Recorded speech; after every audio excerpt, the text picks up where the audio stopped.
in dai annabi Muhammad zai ke fasara ma Qur'ani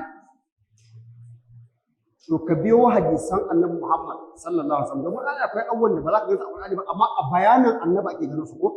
saboda Allah ne ya bashi lasisi ne bayani wa anzalna ilayka dhikra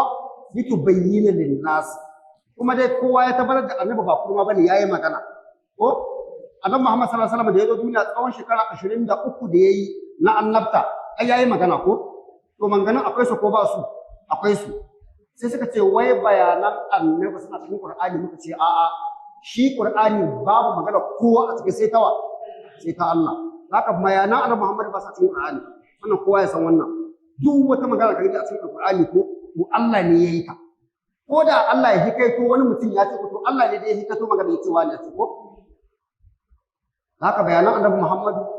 dole suna nan a wani wuri daban suna nan a cikin hadisan manzon Allah sallallahu alaihi wasallam tsakaninmu da manzon Allah ya kokko dadewa shi shekara nawa 2000 to aka samo maganganun annabi Isa ma ballanta na annabi Muhammad da ba dade ba tsakanin annabi Muhammad da annabi Isa ko an samu shekara ta fi 6000 inda malaman tarihi jama'a mun gane saboda duk wanda ya yanke kanshi daga hadisan annabi ko na rantsi da Allah wannan ina ga batacce ne mugu batacce saboda ƙarshe ne zai dinga Qur'ani yana fassara ma kanshi ba zai ce maka annabi ya ce ba ba zai ce sahabi ya ce ba sannan addinin na kanshi zai tsaya domin duk wanda bai dauko fassara da bayanai na annabi Muhammad ba ko to zai zo ne kawai dinga fassara ma Qur'ani dan haka ba zai ce muku annabi ya ce ba yanzu addinin kenan wa ke bayar da shi shine yake bayarwa amma yanzu na ai duk abin da muke karanta nan muna cewa annabi ya ce ne ko dan haka manganan da nawa ne ko na annabi ne na annabi ne amma dan kalaka haka zai zama akan kujera shirin ya cika kujera ya saki zabba a cikin yatsu kawai dinga jawo maganganu ba zai ce Allah ya ce ba zai ce annabi ya ce ba ba zai ce wani sahabi ya ce ba kuma shi wannan addini dole ka dauko da na baya haka Allah ya aje wannan addini in baka dauko da na baya ba Allah ba zai dauki naka ba fala wa rabbika ko la yu'minuna hatta yuhakkimuka fi ma shajara bainahum dole sai ka sa annabi shine alƙalin addinin ka da manganinka wa man yashaqi rasula min ba'di ma tabayyana lahu al-huda wa yattabi' ghayra sabilil mu'minina duk wanda bai bi hanyar mu'minan farko ba to Allah ba zai karɓi nashi ba fa in amanu bi mithli ma amantum bihi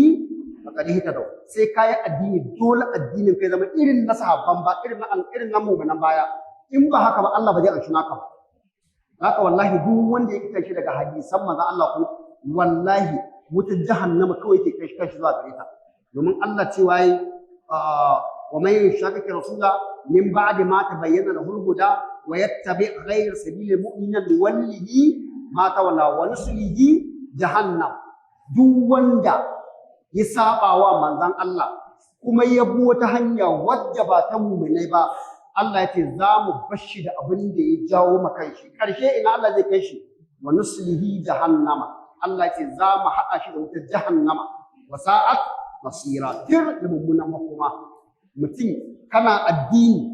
amma ba za ka ɗauko wannan addini daga wajen annabi ba wallahi shaitan ne kawai ke rayawa mutum cewa na abu shine gaskiya